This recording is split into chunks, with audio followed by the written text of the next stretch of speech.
Pois bem, irmãos, então vamos ler abrir nossas Bíblias na segunda carta do apóstolo Paulo a Timóteo, capítulo 4, versículo 1 em diante.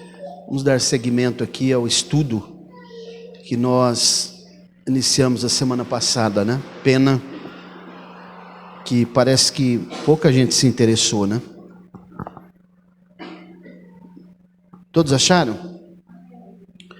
Vamos ler a palavra do Senhor. Diz assim: conjuro-te, pois, diante de Deus e do Senhor Jesus Cristo, que há de julgar os vivos e os mortos na sua aparição e no seu reino, que pregues a palavra, instes a tempo e fora de tempo, redarguas, repreendas, exortes com toda longanimidade e doutrina, porque virá tempo em que não suportarão a sã doutrina, mas conforme as suas próprias concupiscências, amontoarão para si mestres, tendo comichão nos ouvidos, e desviarão os seus ouvidos da verdade, voltando às fábulas. Podemos dizer amém? Muito bem, irmãos. O cenário que Paulo está descrevendo aqui está em efervescência hoje. Muitas pessoas estão fazendo isso, né?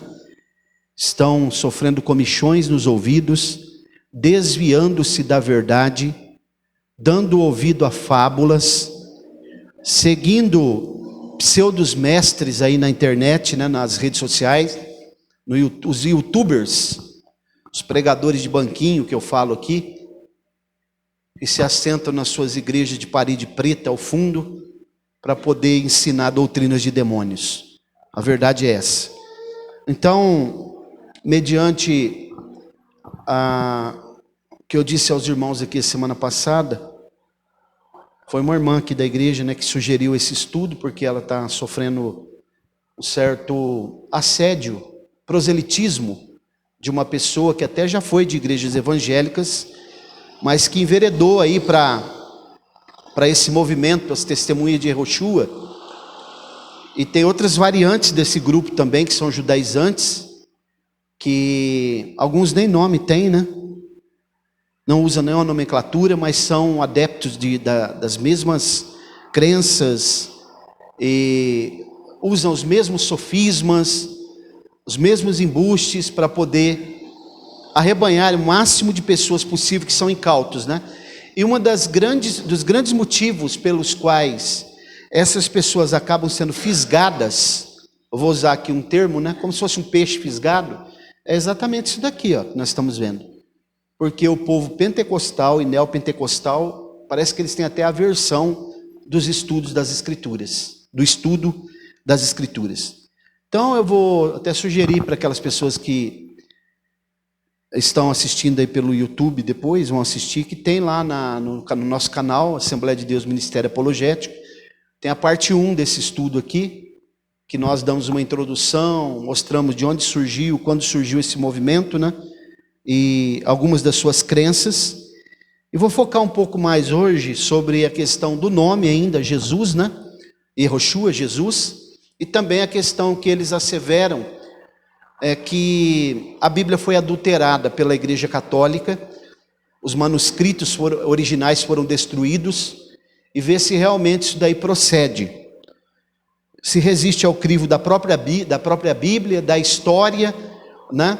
da própria crítica baixa, que eu vou explicar o que é, né? Se realmente isso daí procede. Então, uma das coisas que eles afirmam, além de asseverarem peremptoriamente que o nome Jesus significa o Deus cavalo, né?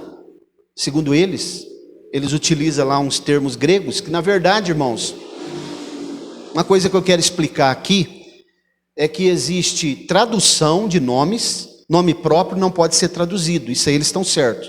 Existe transliteração e existe equivalência, que eu já ensinei aqui no outro vídeo também, mostrando que existem textos do Antigo Testamento, nomes no Antigo Testamento, que é hebraico, que tem o seu equivalente grego no Novo Testamento, porque o Novo Testamento, embora eles digam que não, ele foi escrito em grego, né? Eles dizem que foi escrito em hebraico ou aramaico, mas na verdade a teologia ortodoxa, a corrente predominante, traz uma assertiva de que o Novo Testamento foi escrito no seu original grego. Então, existe, por exemplo, o próprio nome Jesus não é tradução e também não é transliteração, mas é o equivalente que nós temos, né, Iesus, que é o equivalente grego do Antigo Testamento hebraico, Yeshua. Então nós vamos ver aqui algumas coisas que eu quero mostrar. Eles dizem que receberam uma revelação, né? O seu líder recebeu uma revelação que o tetragrama, que são aquelas 4 consoantes que hebraico, 4 letras hebraicas lá, porque o hebraico antigo e até o moderno agora não usa vogais. O hebraico massorético, eu já expliquei para os irmãos, depois que vieram os massoretas, eles colocaram os sinais diacríticos, que são pontinhos que indicam vogais, e traz o som, o fonema de vogais. Mas o tetragrama, ele é impronunciável, o nome de Deus impronunciável. Nós aceitamos Jeová, nós aceitamos Yahvé, Javé, mas na verdade é impronunciável esse nome. Por isso que tem aquele texto, não invocai o nome do teu Deus em vão. Significa que está relacionado com isso, que o nome de Deus não pode ser pronunciado de qualquer forma, e também traz uma conotação também de que eu não posso invocar o nome do Senhor se eu também não tenho um testemunho que esteja de acordo com o servo que verdadeiramente honra esse nome. Isso também é uma verdade. Mas as 4 letras lá, as 4 consoantes, o tetragrama, que é o Yud, Re, Vav, Re, né? Yud, Re, Vav, Re, é isso que são as letras lá do hebraicas. Também não há nenhuma possibilidade que o nome Yehoshua esteja dentro desse tetragrama. Porque o nome Yehoshua no Antigo Testamento, na verdade, se a gente fizer uma transliteração, é o nome Josué, que equivale também ao nome Jesus no Novo Testamento. O nome Josué é a forma hebraica de Jesus para o grego do Novo Testamento. Jesus. Estou explicando isso aqui que é importante a gente falar, né? Então, irmãos, nós já lemos aqui a semana passada, Filipenses, capítulo 2, versículos 9 e 10, que Paulo diz que Deus o exaltou, Jesus no caso, soberanamente, que lhe deu um nome, que é sobre todo nome, e que um dia todo joelho se dobrará e confessará que Ele é o Senhor. Então eu até elenquei aqui, né? Alguns nomes, essa questão de que Jesus é a Igreja Católica que inventou, a Igreja Católica substituiu o nome Yehoshua por esse nome pagão, que eles dizem que significa Deus cavalo, né? Isso aí é uma besteira tão grande, uma invencionice, isso aí é uma falácia de pessoas, né, que são totalmente despreparadas e que na verdade precisariam estudar, né? Sem formação teológica, sem formação ideal dos textos originais, não são hebraístas profundos, né? Eu já disse para os irmãos que eu também não sou hebraísta profundo e não tenho conhecimento profundo do grego, sou alfabetizado nessas 2 línguas aí. Mas o fato é que nós olhando para a Bíblia, nós percebemos também que o nome Jesus nada tem a ver com o 666 lá do livro do Apocalipse. Como é o número de homem, a Bíblia fala, a possibilidade de qualquer pessoa pegar e manipular esse nome, né? Usando numerologia, usando cabala, e poder apontar o nome de qualquer pessoa e dizer que é o anticristo, é o nome da besta. Mas isso não resiste também às ciências que estudam numerologia e que estudam os próprios textos. Nós vamos ver isso aqui. Então eu coloquei alguns nomes aqui, ó, por exemplo, o nome Jesus, né? Yeshua, Iesus do grego, que na verdade é o equivalente grego, o nome português que nós falamos Jesus aqui, né?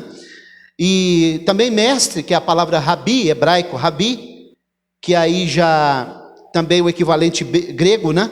Aparece como rabi também, ou uma tradução grega, aqui dá para ser traduzido, a tradução grega, didáscalos, daí vem a palavra didática, de ensino, de explicar, porque está relacionado com o mestre.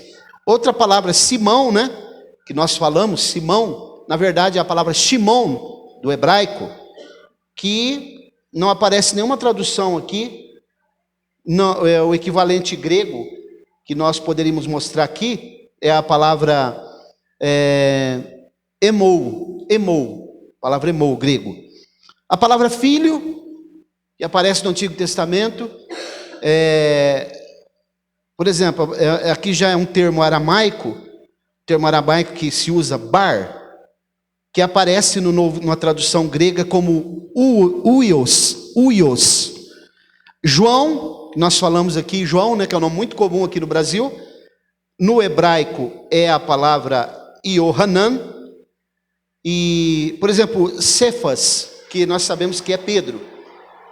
Se a gente for falar o nome dele mesmo em hebraico, é a palavra Kefas, ou a palavra Keipos, do grego.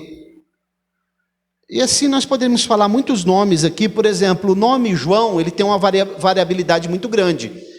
Lá nos Estados Unidos eles falam John, né? Se você pegar, por exemplo, o nome Paulo, aqui que nós citamos, nos Estados Unidos é falado Paul, lá na Itália é falado Paolo, lá na Espanha, em espanhol fala Pablo. O nome, por exemplo, que nós falamos Jacó, quando a gente vai olhar, por exemplo, o hebraico é a palavra Yaakov, no grego Jacob, né? E assim outras traduções, outros idiomas que a gente poderia citar aqui. A própria palavra João, Ionês do grego, né? Ionês. Então, irmãos, não precisa ser nem um linguista, nem um teólogo profundo para saber que são besteiras que essas pessoas acabam ensinando, né? E eles falam muitas coisas que a Igreja Católica introduziu, né? Esse nome. Eles também não crêem na doutrina da Trindade, que são 3 pessoas. Eles acreditam que é uma pessoa só, embora eles digam que Jesus é Deus, mas eles fazem uma confusão muito grande. Então eu quero parar um pouquinho aqui e falar sobre mais alguma coisa sobre questão dos nomes, só para os irmãos ir pensando aí um pouco.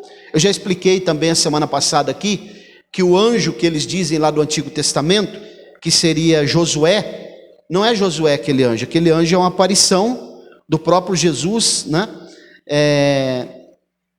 Para o que a gente chama de teofania, ou cristofania, aparecimento de Cristo no Antigo Testamento, pré-encarnado, na forma de um anjo, que ele apareceu muitas vezes. Há mais de 70 aparições de Jesus no Antigo Testamento, em forma de anjo, outra hora em forma de viajante. Então não há possibilidade que aquele anjo que eles dizem seja Josué. Josué é um tipo de Jesus.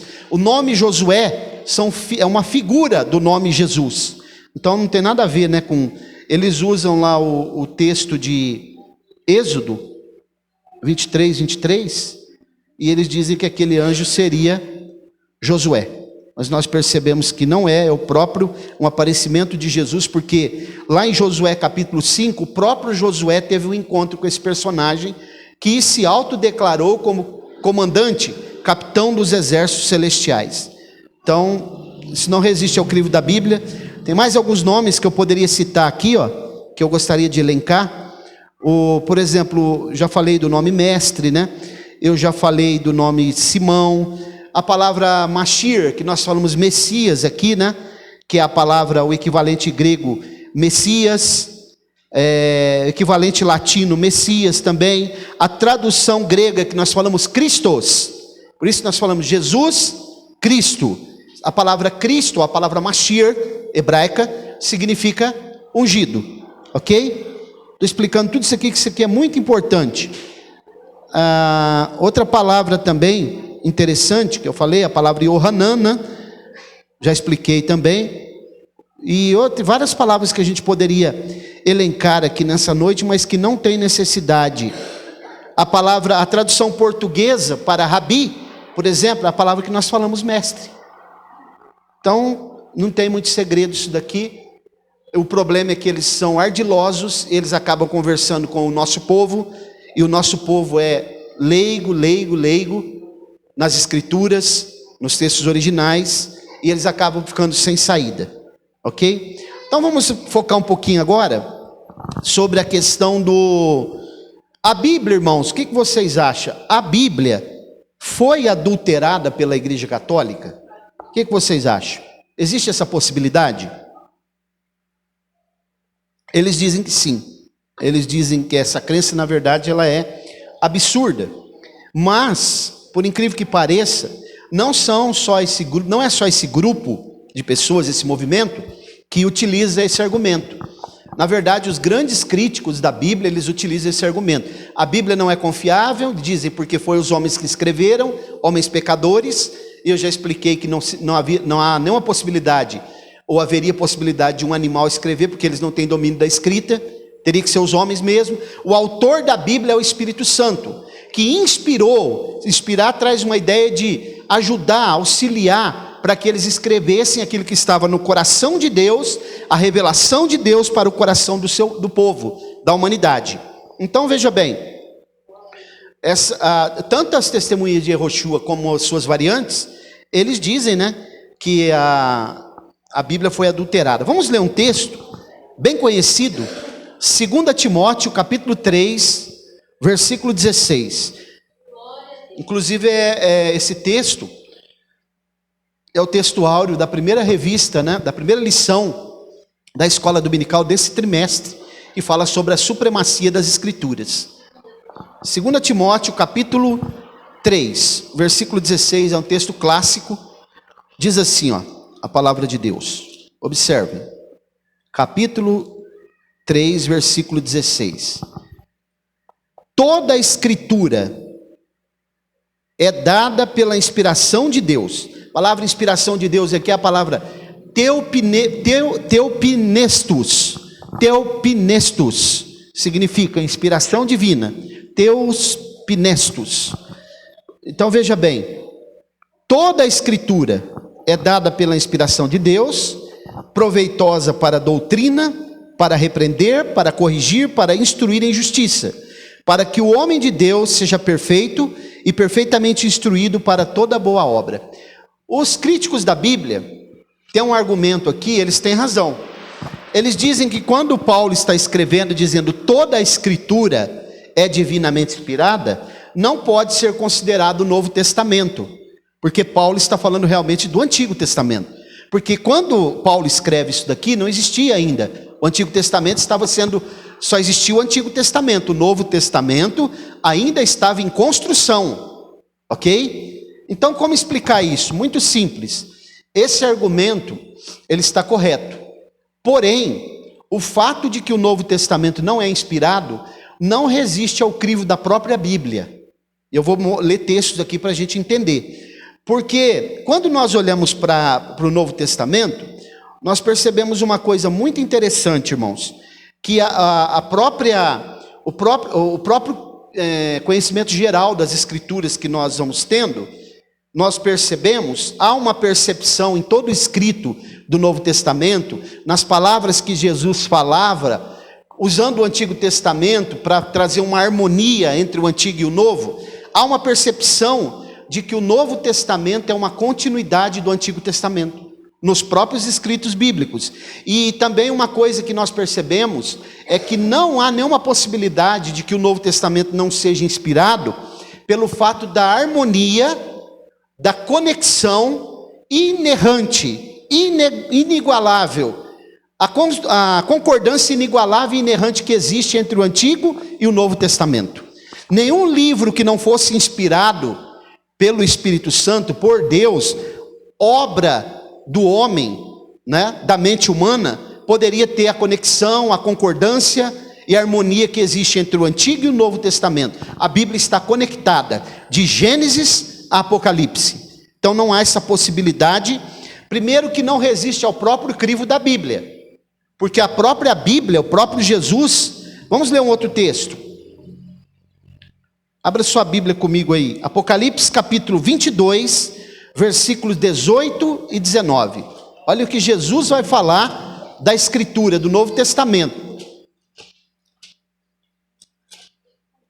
Apocalipse capítulo 22, versículos 18 e 19. Olha o que ele está dizendo aqui, ó. Porque eu testifico a todo homem que ouvir as palavras da profecia deste livro, se algum homem lhes acrescentar alguma coisa, Deus acrescentará as pragas que estão escritas neste livro. E se algum homem retirar alguma das palavras do livro desta profecia, Deus excluirá a sua parte do livro da vida e da cidade santa e das coisas que estão escritas neste livro. Primeiro, que se alguém se aventurar em adulterar a Bíblia, como fez as Testemunhas de Jeová, com a tradução Novo Mundo, né? E ele pode incorrer, ele vai incorrer no juízo de Deus nas pragas que estão elencadas aqui no livro do Apocalipse. Ainda mais um texto, capítulo 22 de Apocalipse, versículo 6. E ele me disse: estas palavras são fiéis e verdadeiras, e o Senhor Deus dos santos profetas enviou seu anjo para mostrar aos seus servos as coisas que em breve hão de acontecer. Perceberam que a própria Bíblia está falando do Novo Testamento?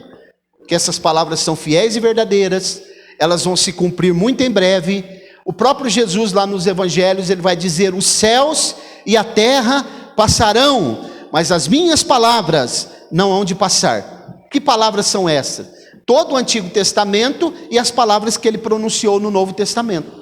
Então, irmãos, não há nenhuma possibilidade de que o Novo Testamento não seja inspirado.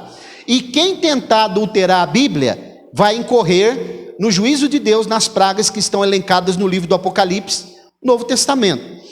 Então nós percebemos que essa ideia de que a Bíblia foi adulterada, ela não passa primeiro no crivo da própria Bíblia. Agora, será que passa no crivo da ciência? O que vocês acham? Aí que está. Eles falam, ligam sua metralhadora giratória atirando para todo lado, dizendo que a Bíblia foi adulterada, e não são só eles. As Testemunhas de Jeová, por exemplo, vão dizer que essas versões da Bíblia que nós usamos, elas também foram adulteradas pela Igreja Católica. Então, irmãos, percebam comigo que nem mesmo no crivo da ciência,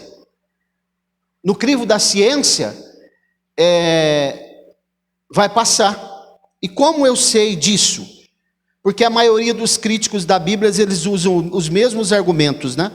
Só que tem o que eu vou falar para vocês aqui, os irmãos podem até estar pesquisando, e eu pergunto para todos nós aqui nessa noite: como nós podemos provar que a Bíblia, ela não foi adulterada, que ela é confiável e ela é autêntica? Como vocês podem provar isso? Primeiro, que eu acredito que a Bíblia é autêntica, que ela é atual, que ela não precisa ser atualizada, que ela é inerrante, pelo fato de que eu creio pela fé que a Bíblia é a palavra de Deus. Segunda coisa, como provar que a Bíblia não foi adulterada? Porque nós podemos provar através dos manuscritos, nas cópias dos originais que estão espalhados por todo o mundo. Você sabia disso? Existem milhares de cópias dos originais do Antigo Testamento, principalmente os que são chamados manuscritos do Mar Morto, na região de Qumran, próximo ao Mar Morto, que foram achados em 1948 numa caverna, lá na região do Mar Morto, que foram compilados, foi compilado pelos essênios, né, que é uma seita que atuava nos dias de Jesus, que morava naquelas cavernas ali, os essênios. E foram achados muitos manuscritos, inclusive capítulos inteiros do livro do profeta Isaías, e estão em várias partes do mundo. E também mais de 5.000 manuscritos dos textos do Novo Testamento, chamados majoritários, bizantinos, que estão espalhados também por todo o mundo. Por que o senhor está enfatizando que esses manuscritos foram espalhados por todo o mundo? Porque o fato de que eles não estão na mão de uma só pessoa, ou na mão de sob o poder de uma instituição só, nos dá a garantia de que eles não podem ser adulterados. Porque vamos fazer aqui um pensamento. Vamos supor que alguém, uma instituição, Vaticano ou qualquer outra instituição, tivesse com esses manuscritos nas mãos, ou parte deles. Então eles poderiam adulterar parte desses manuscritos que estão sob o poder deles. Mas isso é muito fácil de se verificar. Sabe por quê? Porque tem uma ciência que estuda a manuscritologia. Você já ouviu falar, Marlene? Manuscritologia é uma ciência, ou também chamado crítica baixa, uma ciência muito complexa, uma ciência muito abrangente, né? Uma ciência sofisticada que estuda manuscritos antigos e que atestam se esses manuscritos eles são autênticos ou não. Então não há possibilidade de que os manuscritos da Bíblia, tanto do Antigo quanto do Novo Testamento, tenham sido adulterados, porque todos eles passaram pelo crivo, pelos estudos profundos da manuscritologia, que é uma ciência séria que estuda esses manuscritos. Então não há possibilidade disso. O que existe, eu vou explicar para vocês aqui. Nós podemos dizer, irmãos, sem sombra de dúvida, essas traduções que nós estamos na mão aqui, que são traduções ortodoxas, é claro, né? Se eu pegar uma tradução que não é ortodoxa, como a tradução Novo Mundo mesmo, das Escrituras, não é fidedigna, e outras traduções que eles têm trazido, outras versões aí agora, como uma que foi até elaborada aí, comentada por um cidadão aí que é da teologia progressista, tal de Ariovaldo Ramos, é claro que essas versões não são fidedignas, não são confiáveis. Mas essa tradução que eu estou usando, a King James, as versões Almeida, revista e corrigida, revista e atualizada que vocês estão usando, são confiáveis. O que existe é aproximadamente 5%, talvez nem isso, de erros de tradução, erros de grafia, algumas variantes algumas adaptações que foram feitas, né, para que o texto possa ser compreendido plenamente, mas que não mexe de forma alguma na estrutura doutrinária, na essência da Bíblia e em toda a forma geral, o estado geral da Bíblia.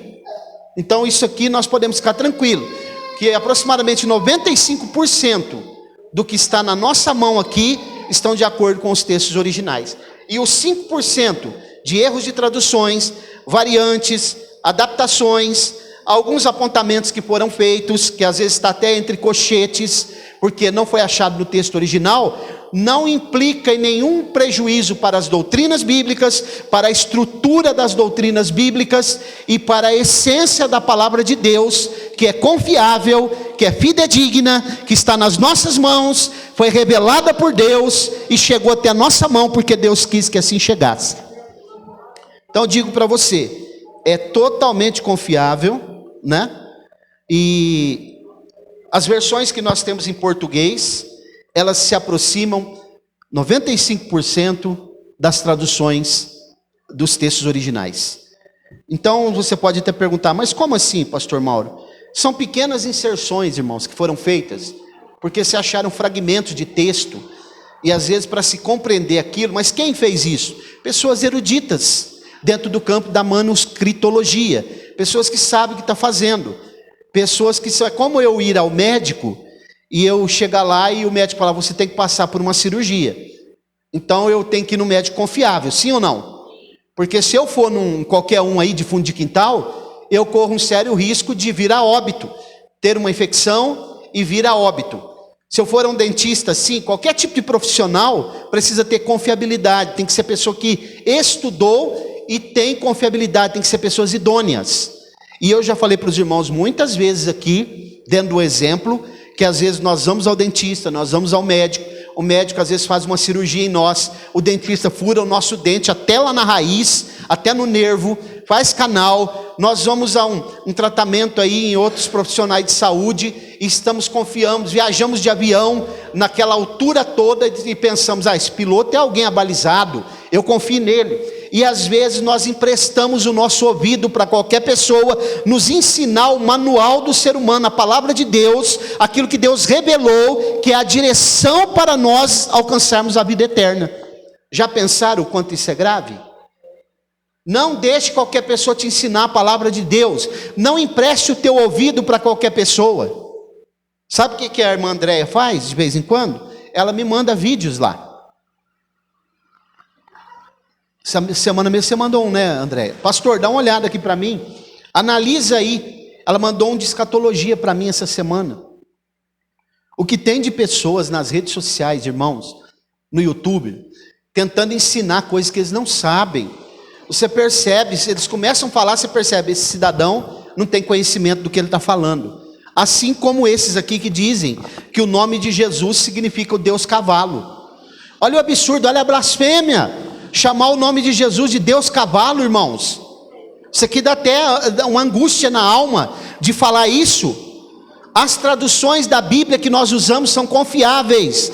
Não há possibilidade, os concílios não tinham essa autoridade de mudar o que está na Bíblia. A Igreja Católica não pôde fazer isso. Inclusive, eles até dizem também,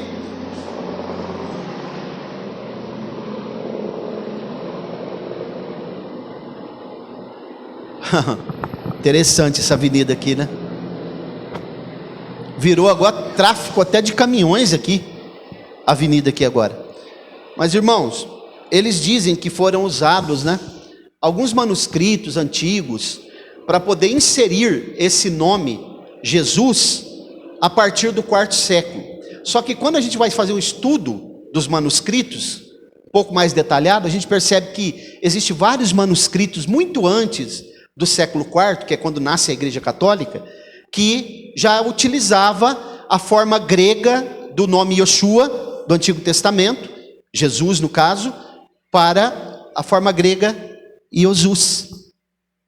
Então isso não é possível também, não há nenhuma possibilidade.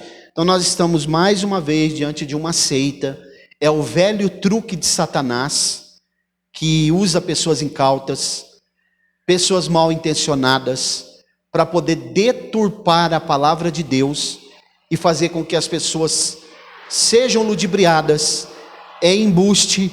Eles usam sofisma, que eu já expliquei que são meias verdades, são tendenciosos e acabam por arrebanhar muitas pessoas, muitas e muitas pessoas. Irmãos, quantas pessoas que você conhece que já saiu da igreja e foi batizar em outra denominação que você já sabe quem é, que para fazer parte lá precisa ser batizado de novo? Quantos você já conheceu? Foram lá e se batizaram de novo. E estão lá dizendo que estão servindo a Deus. Eu até acredito que tem pessoas sinceras lá dentro, viu? Eu já falei isso para vocês aqui. Só que quem está ensinando essa doutrina errada, e essas pessoas que já conheciam a doutrina e saíram de suas igrejas, foram se batizar lá, cometeram o pecado da apostasia. A verdade é essa. Então nós temos que estar muito atentos, prestar bastante atenção, saber que nós não estamos atirando no vento, porque mais uma vez eu peço para vocês, eu instruo, oriento vocês. Primeiro, que não resiste ao crivo da própria Bíblia, que a Bíblia foi adulterada. Segundo, que não resiste ao crivo da ciência, porque essa ciência, manuscritologia, você sabia que ela analisa e estuda não só os manuscritos bíblicos, mas todo tipo de manuscrito antigo.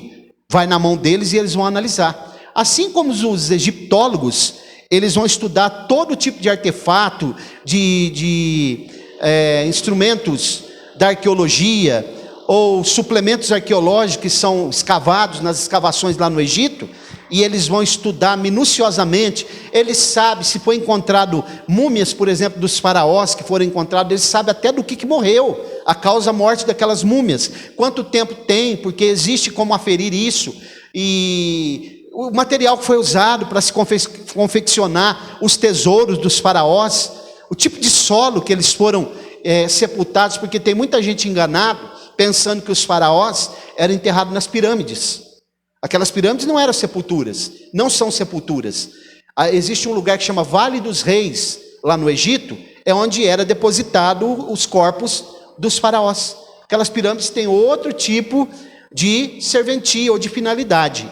Então, irmãos, tudo isso precisa ser aferido, analisado, e mais uma vez aqui eu falo com toda certeza, a Bíblia é confiável, a Bíblia é a palavra de Deus, o nome Jesus tem poder, e ele disse: em meu nome expulsarão os demônios, falarão novas línguas, colocarão as mãos sobre os enfermos e eles serão curados. E diz mais ainda: pisarão serpentes e escorpiões, se beberdes alguma coisa mortífera, não lhe fará dano algum.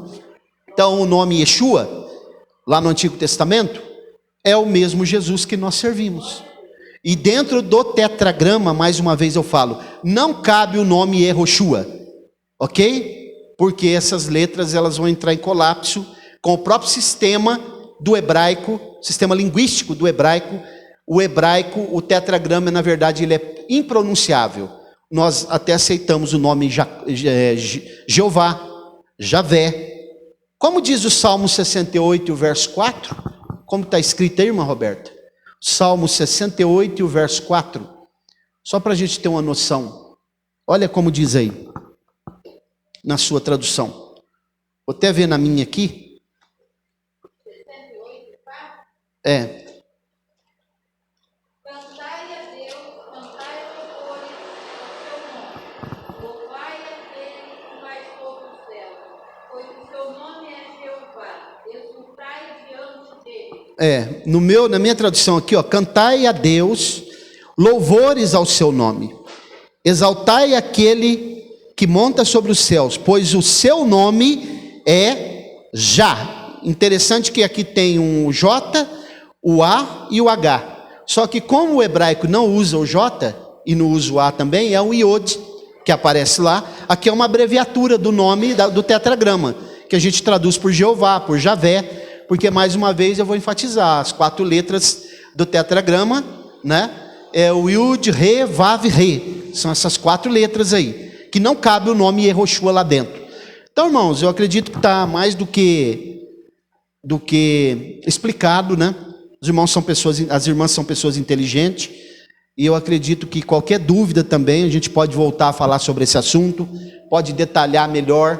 Eu escrevi sobre esse assunto também, até enviei para a irmã, para ela poder enviar para essa pessoa que está tentando está fazendo proselitismo com ela.